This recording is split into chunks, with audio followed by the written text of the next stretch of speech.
Eh bien, ce soir, c'est moi qui ai la responsabilité de vous apporter le message. Ça fait longtemps que j'ai plus prêché un mardi soir, j'en suis totalement désorienté, mais je vais, je pense, retrouver mes marques. Mon thème ce soir, le chemin vers la vie. Un message très simple. On va pas se prendre la tête ce soir. On va simplement, scruter ce que dit l'Écriture et nous laisser encourager. Vous êtes comme moi, tout au long de la vie, nous croisons différents chemins. Toute notre vie est faite de choix, des choix multiples. Avez-vous déjà joué à ce jeu où, vous devez trouver la bonne route qui vous mène à la destination finale, alors que vous avez un tas de routes qui s'entremêlent, qui se passent dessus, dessous? Est-ce que vous avez déjà joué à cela? Il n'y en a qu'une qui arrive au bout. Il y en a 36 qui partent, mais il n'y en a qu'une qui arrive. Et le défi est là, c'est de suivre et de choisir la bonne route. Le choix est multiple, mais la bonne route, il n'y en a qu'une. Et ce soir, je voudrais de tout cœur que, nous puissions, au travers de la parole de Dieu, trouver le bon chemin, le seul chemin.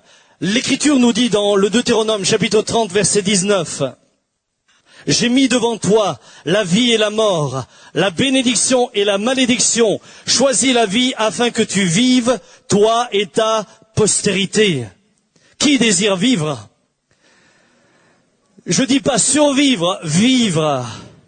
Jésus dit, je suis venu afin que mes brebis aient la vie et qu'elles soient dans l'abondance. Une vie remplie, une vie qui vaut la peine d'être vécue. Ceci dit, nos choix sont influencés.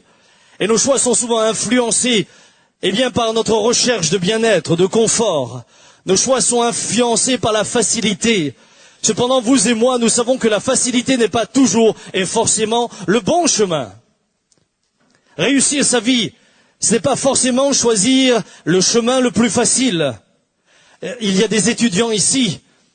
Si vous prenez du temps pour travailler, si vous avez choisi la voie des études, si Dieu vous a fait la grâce d'en avoir la capacité, c'est parce que vous savez qu'au bout, cela vaut la peine. Cela vaut la peine de passer des heures et des heures dans une chambre fermée pendant que les autres font toutes sortes d'activités. Ça vaut la peine de se retirer, étudier des heures. J'avais un de mes enfants, il passait jusqu'à 15 heures dans sa chambre. J'allais parfois le voir, je lui ouvrais le Velux, je lui disais, tu vas devenir un fou dans tes livres. Parce que moi, il suffisait que je voie les livres pour avoir mal à la tête.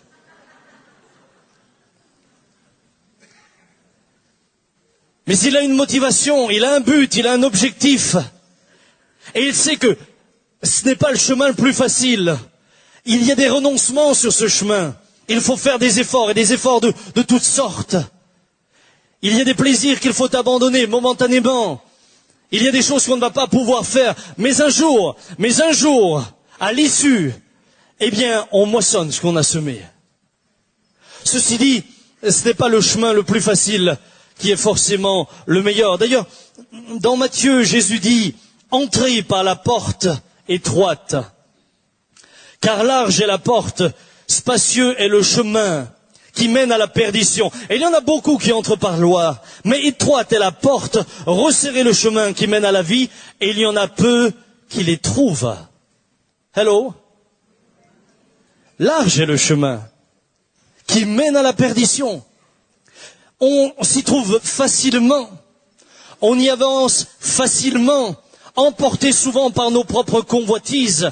Mais Jésus est clair, il dit, étroit est le chemin qui mène à la vie. Et tous ce soir, nous avons dit que nous voulons vivre et vivre en abondance. Alors il y a un chemin. Mais mes amis, le chemin est étroit. Non, pas le chemin de la facilité, le chemin étroit, le chemin qui demande un prix à payer. Vous connaissez cette fable de La Fontaine, la cigale et la fourmi, n'est-ce pas? Que fit la cigale? Elle chantera tout l'été, mais l'hiver arrivé, elle fut congelée. C'est pas tout à fait ça. C'est la fable de la Peter Schmidt. Elle choisira le chemin de la simplicité. Elle choisira le chemin le plus facile, mais finalement le plus difficile. Car j'aimerais vous dire que ce qui semble être facile au début se terminera par quelque chose d'extrêmement difficile. Si au début le chemin semble large, la finalité, la fin de toute chose, elle ne sera pas aussi glorieuse que la facilité que vous aurez rencontrée. Le désir de Dieu ce soir, j'aimerais vous le dire, est clair pour vous. Écoutez ce qu'il est dit, Ézéchiel 33, ce que je désire, ce n'est pas que le méchant meure, c'est qu'il change de conduite et qu'il vive. Voilà ce que Dieu veut.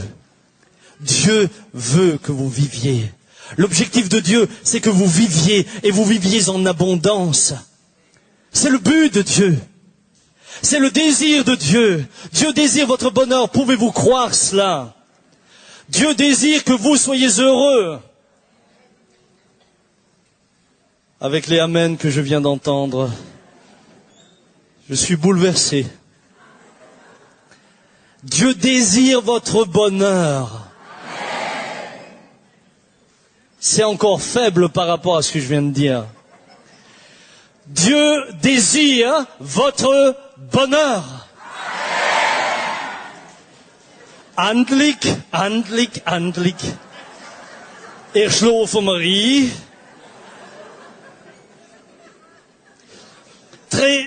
Très souvent, l'image que beaucoup de personnes ont de Dieu est une image très frustrante.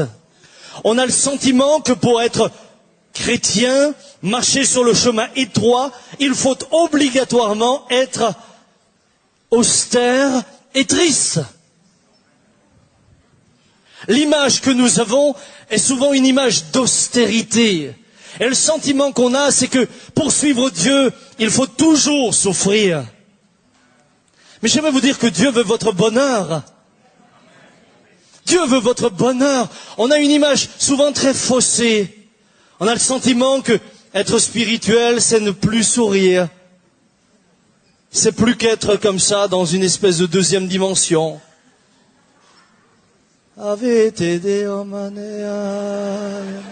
Voilà. Tu vis plus. Quand on nous parle des saints, ils sont tous en pierre, c'est pas encourageant, hein? J'aimerais vous dire que la Bible nous dit que vous êtes saints et saintes. Elle s'adresse à des vivants. À des vivants. Dieu veut ton bonheur.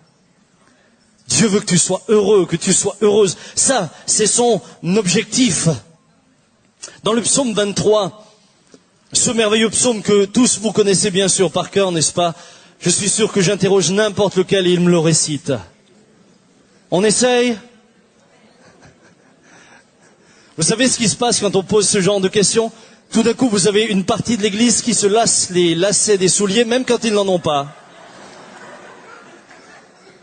Ça, c'était comme à l'école. Dès qu'il y avait une interrogation, suivant la question, si je la connaissais, alors là, je me faisais bien. Bon, c'est rare. Mais quand je savais pas, en général, le stylo tombait par terre. Et alors, j'allais le chercher. J'allais le chercher jusqu'à ce qu'il y ait la réponse. Puis je remontais. Psaume 23. L'Éternel est mon berger, je ne manquerai de rien. Mais j'aimerais arriver tout de suite au verset qui nous préoccupera ce soir, puisqu'il est question du chemin vers la vie. Il est dit au verset 3, « Il me conduit dans les sentiers de la justice à cause de son nom. » Il me conduit dans le sentier de sa justice à cause de son nom. Lorsque David parle ainsi, il parle en connaisseur parce qu'il était berger. Mais en l'occurrence, dans le texte-là, il ne parle pas en tant que berger, mais il parle en tant que brebis. C'est-à-dire qu'il se met dans la peau de la brebis et il commente son berger. Il parle de son berger. Et il dit entre autres, il me conduit dans les sentiers de la justice à cause de son nom. Pourquoi? Voyez-vous, les brebis sont des créatures ancrées dans l'habitude.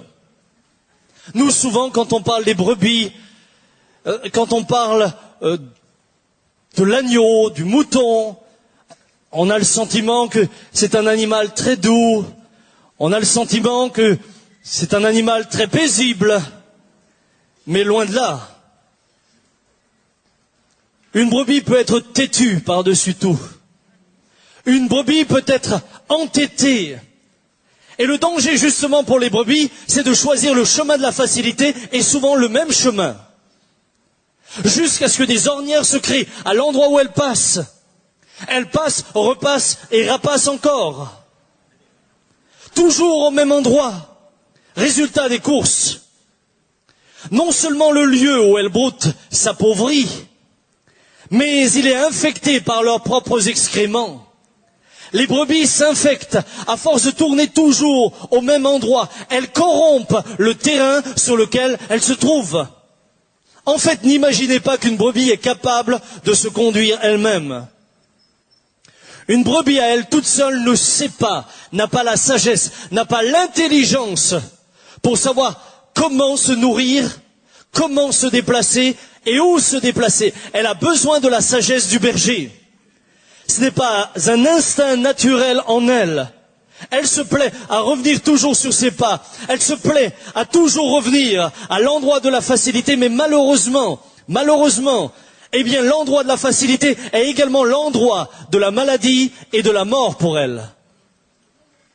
Parce que les pâturages ne la nourrissent plus, mais en plus de ça, voyez-vous, lorsque les excréments sont là, eh bien des petits vers s'y installent, et ces petits vers montent le matin sur l'herbe. Lorsque les brebis arrivent, elles broutent à nouveau l'herbe, avalent ces petits vers et sont infectées par ces derniers, puis certaines d'entre elles en meurent.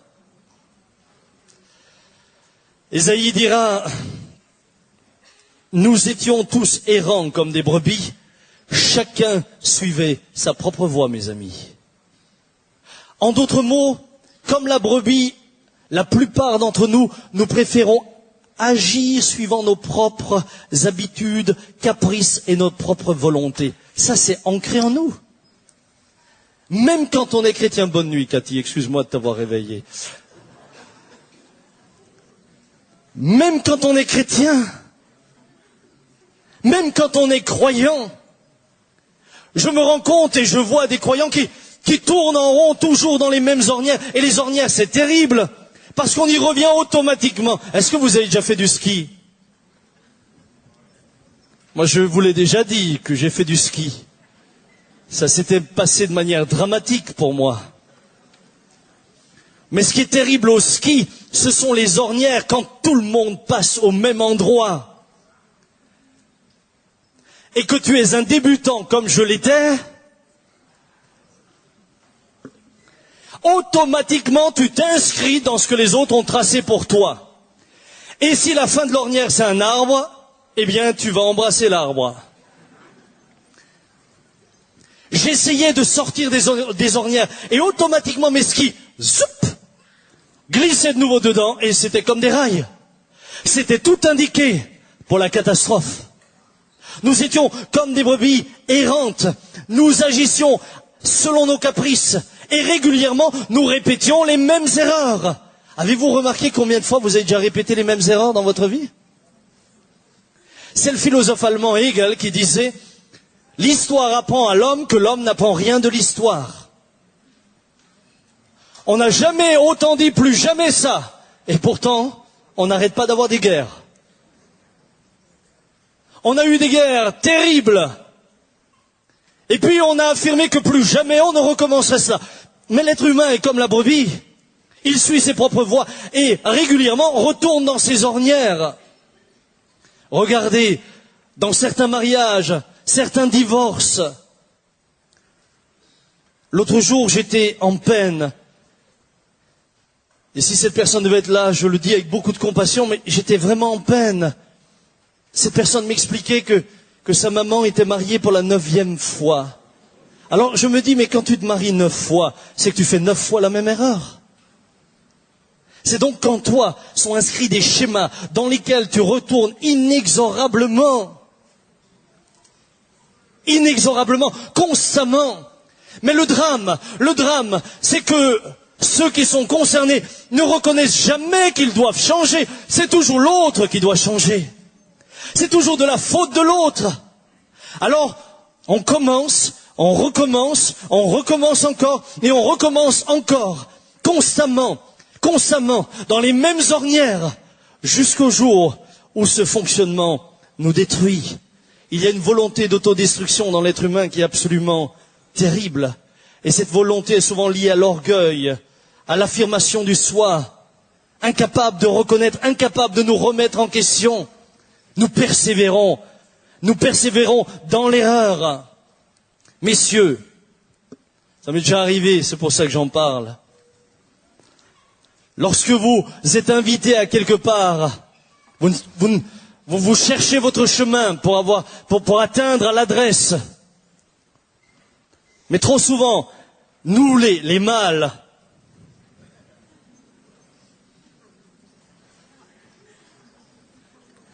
on est trop fiers pour s'arrêter, ouvrir la fenêtre et demander « ça se trouve où ?» Et quand notre femme nous dit « tu pourrais demander, moi je sais où c'est ». Et quand elle nous dit « ça fait 10 fois qu'on a passé devant la poste, tu es sûr ?» Laisse-moi tranquille, je sais. Mais on a déjà passé plusieurs fois ici. Trop orgueilleux pour écouter le conseil, chérie, arrête-toi, ouvre la fenêtre et demande. On se sent rabaissé. C'est notre fierté qui en prend un coup. Vous n'êtes peut-être pas tous comme moi, mais moi ça m'est arrivé. Et à la fin, j'ai dû ouvrir la fenêtre. Et c'est là qu'une fois la fenêtre ouverte, on me disait « Ah, c'est juste à 50 mètres ». Notre orgueil, notre fierté nous empêche de nous remettre en question. Je ne sais pas où vous en êtes ce soir, mais je rencontre des familles dans lesquelles les mêmes erreurs se répètent de génération en génération. Combien de fois n'ai-je pas entendu des fils dire « Jamais je ne serai alcoolique comme mon père ». Et pourtant, quelques années plus tard, il reproduit le même schéma, il est dans les mêmes ornières, et il est à nouveau dans les mêmes travers. La même chose, il tourne en rond. D'autres me disent « Plus jamais, non jamais, jamais, je ne m'endetterai comme mes parents se sont endettés toute leur vie, ils ont couru après l'argent. » Et puis, quelque temps plus tard, vous les rencontrez et vous réalisez qu'eux aussi sont dans la même ornière. Ils font la même chose. Ils répètent l'histoire inlassablement. Et l'histoire les détruit comme elle a détruit leurs prédécesseurs. Mais pas de remise en question. L'orgueil, l'orgueil, l'orgueil. Que signifie suivre ses propres voies si ce n'est faire ce qu'on a envie de faire? Et voyez-vous, faire ce que l'on désire, quand on veut, comme on veut, c'est ce que nous appelons la liberté. Mais de quelle liberté parlons-nous? Une liberté qui nous rend souvent esclaves. Une liberté qui nous empêche de nous remettre en question. Une liberté qui nous conditionne. Une liberté en fait qui n'a rien d'une liberté à la fin, puisqu'elle vous rend esclave. Puisqu'elle vous fait tourner en rond, puisqu'elle appauvrit votre existence au lieu de l'enrichir. Dans le livre des Proverbes, il est dit « Telle voie paraît droite à un homme, mais son issue, c'est la voie de la mort. » Alors face à cela, Jésus dit « Je suis le chemin, la vérité et la vie. Nul ne vient au Père que par moi. » Il le dit, c'est prêché, c'est écrit, c'est lu, mais c'est souvent rejeté. On n'en veut pas finalement.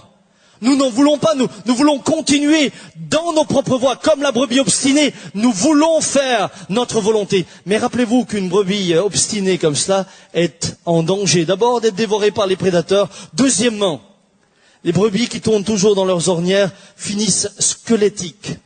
Squelettiques. Ce soir, je ne vous ai pas proposé une vie squelettique, je vous ai proposé une vie en abondance. Et pour cela, il faut choisir le bon chemin. Et pour cela, il ne faut pas se tromper et ne pas s'entêter. Et ce soir, c'est mon appel. Ne vous entêtez pas. Ne répétez pas l'histoire. Ne recommencez pas. Ne tournez pas en rond. De grâce, il y a un moyen pour vous en sortir. Vous pouvez sortir de votre ornière et vous pouvez le faire ce soir. Alors comment venir sur le bon chemin?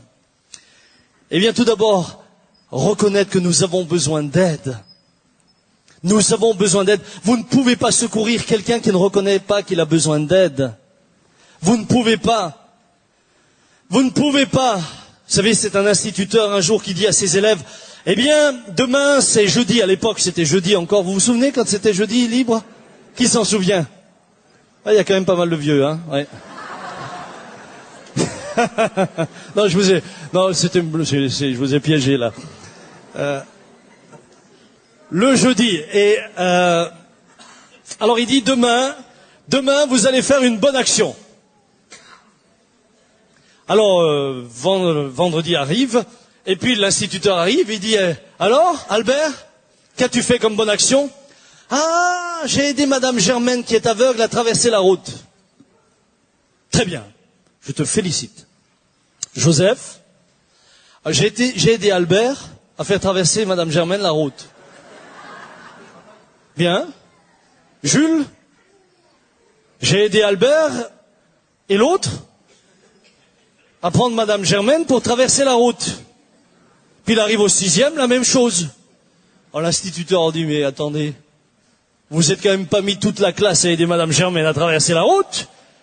Ah mais monsieur, c'était pas facile, elle voulait pas. Et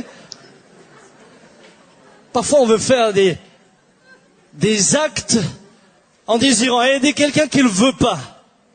Ça ne fonctionne pas. Si vous voulez découvrir le bon chemin, il faut que vous reconnaissiez que vous avez besoin d'aide. Psaume 32, verset 8. Je t'instruirai et te montrerai la voie que tu dois suivre. Je te conseillerai, j'aurai le regard sur toi. Waouh! Waouh! Je t'instruirai, je te montrerai. Le Créateur des cieux et de la terre vous propose de vous instruire personnellement. Celui qui a créé les cieux, l'infiniment grand, l'infiniment petit, la nature. Ce matin, à 6h15, j'étais dans le bois. Et là, soudain, j'ai vu un sanglier passer avec ses marcassins. Je les ai comptés, ils étaient 10. Oui, j'ai voulu voir combien ils avaient d'allocation familiale, alors j'ai... Et je me disais, mais qu'est-ce que c'est beau! Qu'est-ce que c'est beau! Quand vous allez dans la nature, la dernière fois c'était un renard, après c'était une biche, tout ça fastate, vous vous rendez compte? Hein? L'autre jour c'est un sanglier, on s'est effrayés tous les deux, un grand. Lui il a hurlé, ah un sanglier en voyant, moi j'ai cru hurler, oh un sanglier en le voyant. On est partis tous les deux en courant. Et je me dis, mais Seigneur, ce que tu as fait, c'est beau. C'est beau. C'est beau. Lui, le Créateur, lui, vous propose de vous instruire, de vous indiquer le chemin ce soir. Pas un homme, pas un pasteur, pas simplement une personne, non, le Créateur. Et c'est pourquoi le psalmiste dit, il me conduit dans les sentiers de la justice. Vous savez, c'est pas par hasard que Dieu a choisi l'image de la brebis pour parler de l'homme. C'est pas par hasard. Tout simplement parce que, comme je vous l'ai dit, les brebis sont souvent remplies de crainte, de timidité, mais malheureusement également d'obstination et de stupidité. Et je me dis, Seigneur, il faut de l'humilité pour le reconnaître, mais souvent nous sommes stupides. Souvent nous prétendons encore avoir raison, alors que tout démontre que nous avons tort.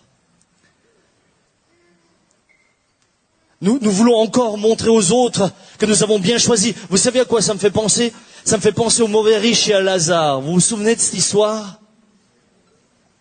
Qui s'en souvient? Ok. Si votre voisin n'a pas levé la main, vous lui raconterez. Vous prendrez à la fin du culte le temps pour lui raconter l'histoire et lui expliquer, d'accord? Souvenez-vous, le riche est dans les tourments. Il n'est pas dans les tourments parce qu'il est riche. C'est pas un péché d'être riche.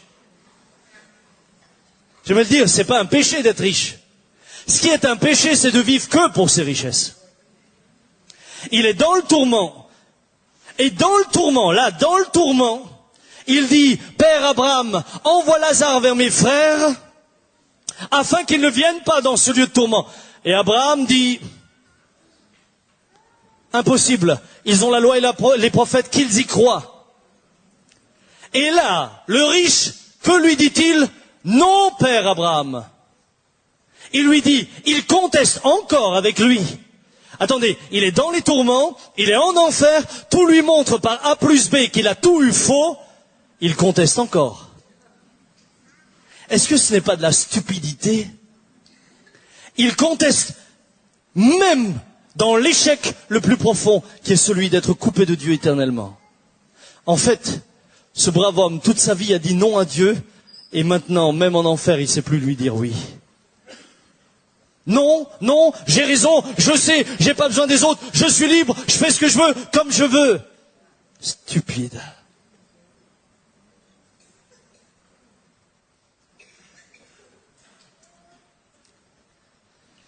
Il nous est dit dans le psaume 25, quel est l'homme qui craint l'Éternel? L'Éternel lui montre la voie qu'il doit choisir. Quel est l'homme qui craint l'Éternel? Craindre l'Éternel, c'est se soumettre à lui. La crainte de l'Éternel, c'est le commencement de la sagesse. Voulez-vous être sage? Apprenez à craindre celui qui vous a créé. Apprenez à suivre ce qu'il vous enseigne. Il sait mieux que moi et mieux que vous ce dont nous avons besoin pour arriver sur le bon chemin. Une fois que nous avons reconnu que nous avons besoin d'aide, eh bien, nous devons apprendre à nous soumettre à sa direction. Je ne vais pas parler de la soumission ce soir. Le pasteur Ribet en a parlé dimanche de manière excellente. Depuis, ma femme a changé, Jean-Marie. Merci. Merci, Jean-Marie. Je peux le dire, elle n'est pas là ce soir.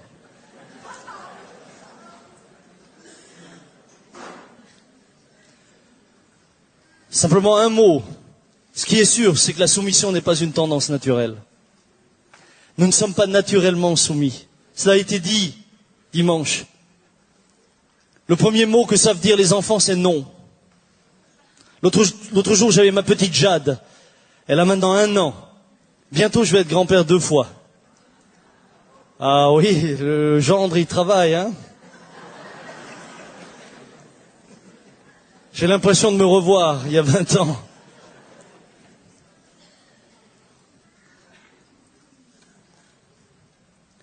Et puis, elle avait cassé une pince à linge.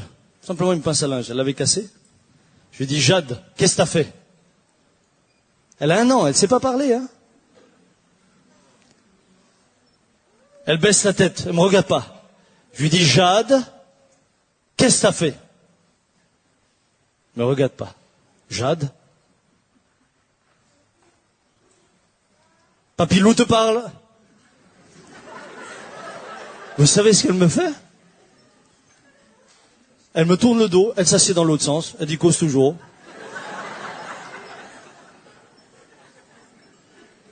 Un an. Jamais personne ne lui a enseigné ça. Bon, c'est vrai que c'est une fille, donc déjà... déjà, c'est dans les gènes, mais voilà, hein? Revenons à notre texte pour plus de quiétude.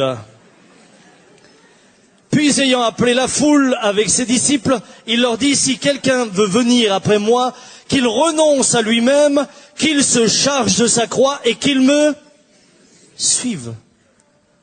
La difficulté réside en cela.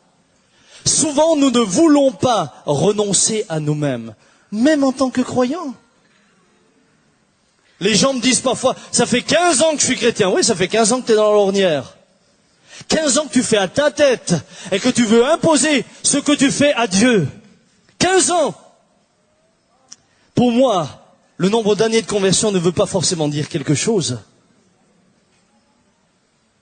Nous l'avons entendu, c'est l'obéissance qui vaut mieux que le sacrifice. Tout le reste, c'est du discours. Vous avez des croyants qui, depuis 15 ans, font les mêmes bêtises et ils recommencent, ils ne sont pas fatigués. Ils sont fatigants, par contre. Ils n'arrêtent pas. Jésus dit là qu'il renonce à lui-même, qu'il se charge de sa croix. Alors oui, nous renonçons intellectuellement. Nous renonçons, nous le disons, nous le croyons, nous le chantons même. Vous l'avez déjà chanté? Jusqu'au bout, je veux te suivre dans les bons. À toi pour mourir? Mourir? Vous êtes sûr? Vous voyez, c'est ça ce qui est intéressant. Parfois, ça vaudrait la peine de s'arrêter et d'écouter ce que nous chantons. Parce qu'on chante en chœur, vous savez, un peu comme la Marseillaise. Hop là, on y va. À toi pour mourir et vivre. Et si quelqu'un, à la sortie de l'église, nous demande de le raccompagner à la maison parce qu'il n'a pas de voiture et que ça change notre programme, déjà c'est fichu. Ah, pourquoi moi? Non mais attendez, moi je suis quand même pas la bonne tronche de toute l'église, hein. Renoncer. Nous n'y arrivons pas. Nous n'aimons pas cela. D'ailleurs, l'apôtre Paul était confronté à cela. Il dit tous, en effet, cherchent leurs propres intérêts et non ceux de Jésus-Christ. Tous cherchent leurs propres intérêts et non ceux de Jésus-Christ. Et il parle là de croyants. Bien-aimés, ce soir, vous ne marcherez jamais sur le chemin où Christ a marché si vous n'êtes pas prêt à renoncer. Renoncer, c'est apprendre à se soumettre. Se soumettre, c'est apprendre à suivre, même quand on ne comprend pas le chemin. Un disciple suit son maître, ne le précède pas. Ne le précède pas. Allez, on va vous le montrer. Jean-Marie, viens me rejoindre. On t'a pas vu ce soir. Tu manques à tout le monde. Voilà.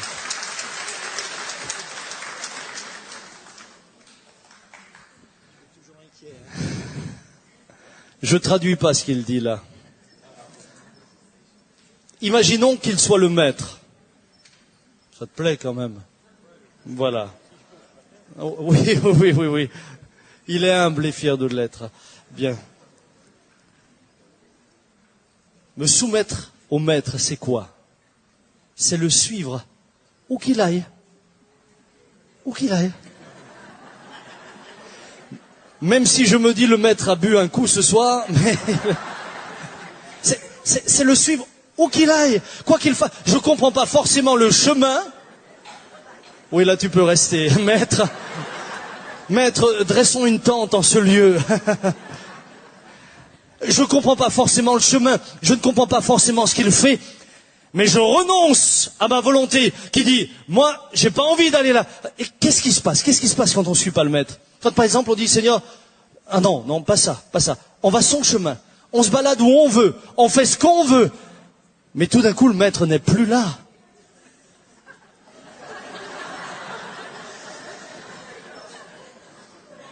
Le maître n'est plus là.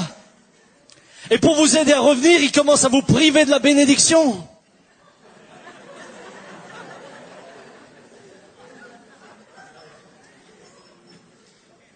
La Bible dit que ces voix, reste encore une minute, ces voix, car mes pensées ne sont pas vos pensées et vos voix ne sont pas mes voix. Moi, certains chrétiens, je me dis, mais tu suis pas Jésus. Tu es devant lui. Comment peux-tu savoir où tu dois aller? Comment peux-tu connaître le schéma puisque tu es devant lui? Tu devrais être derrière lui. En étant derrière lui, tu es protégé. En étant là, tu es gardé. En étant là, tu es sûr que tu es sur son chemin. Tu es sur ses pas, sur ses traces. Où qu'il aille, quoi qu'il fasse, comme il veut. Là, tu es sûr. Là, en plus de ça, tu es sûr que non seulement tu es sur son chemin, mais tes pensées sont au diapason de ses pensées. Est-ce que vous me suivez? Pardonnez-lui de faire le pitre, hein. Mais est-ce que vous me suivez? Jean-Marie, merci, je t'aime beaucoup. Vraiment, je t'aime beaucoup.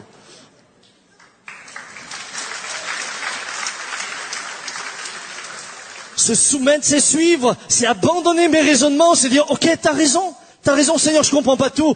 Vous croyez que nous avons compris le chemin quand ma sœur est tombée malade du cancer? Croyez qu'on a compris pourquoi Dieu nous fait passer ce chemin-là? Pourquoi ma sœur doit être mourante?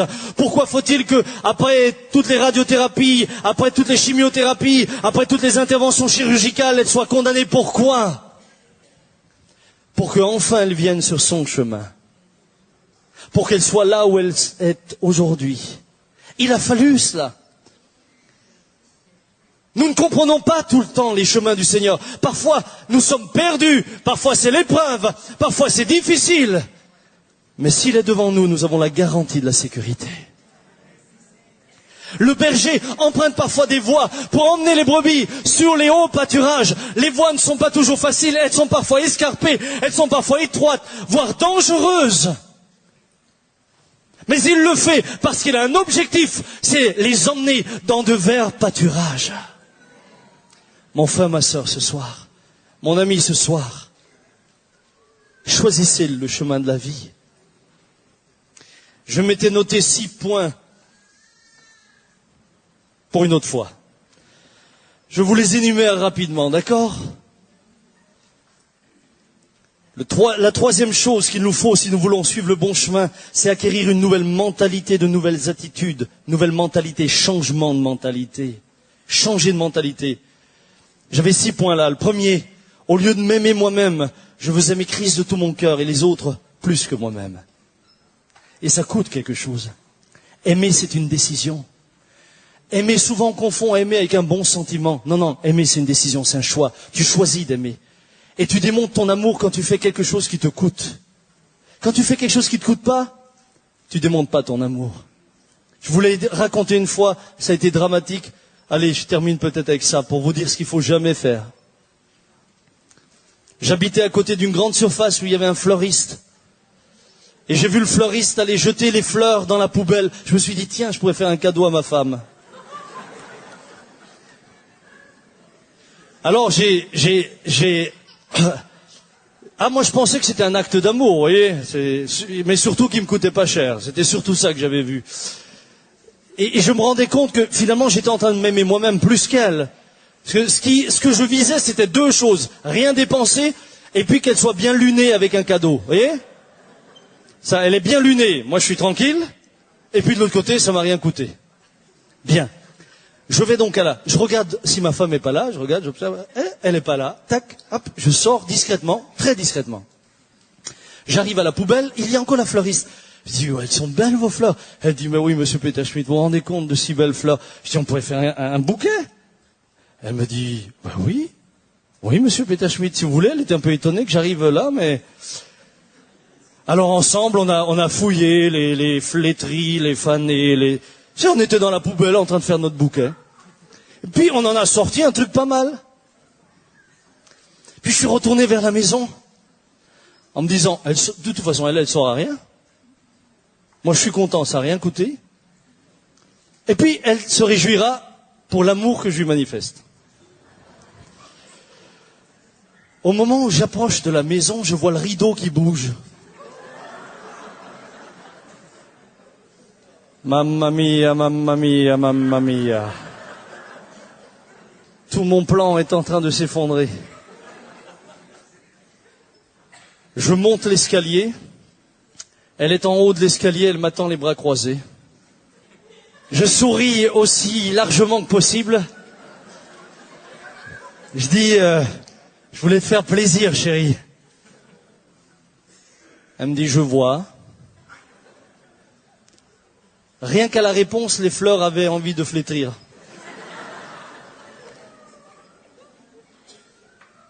Et là, je lui dis, je t'ai fait un bouquet. Tu l'as cherché où?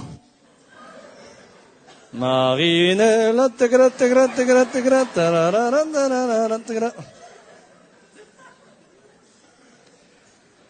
Alors, elle me dit, je le prends, mais je peux pas te dire que ça me réjouit. Et j'avais réalisé qu'à force de s'aimer soi-même, on faisait du mal autour de soi. Si vous voulez, mes amis, suivre son chemin, il va falloir vous oublier vous-même, mettre Christ au centre et chercher le bonheur des autres. Deuxième point, ne plus être un mouton de panurge qui suit la foule, je ne développe pas. Troisième point, au lieu de revendiquer vos droits ou la première place et renoncer en faveur des autres, au lieu de vous révolter, quatrième point, dans les circonstances, les plus difficiles, acceptez chaque événement, sachant que chaque événement, eh bien, si vous êtes dans la main de Dieu, c'est lui qui l'a permis, et ça contribuera à votre bien. Ne changez pas de voie, ne vous dites pas c'est trop dur, je change de chemin. Non, non, restez sur le chemin, restez-y fermement. 5e point, au lieu d'affirmer votre volonté, apprenez à vous soumettre à Christ. Et dernier point, au lieu de suivre votre chemin, suivez celui de Jésus-Christ.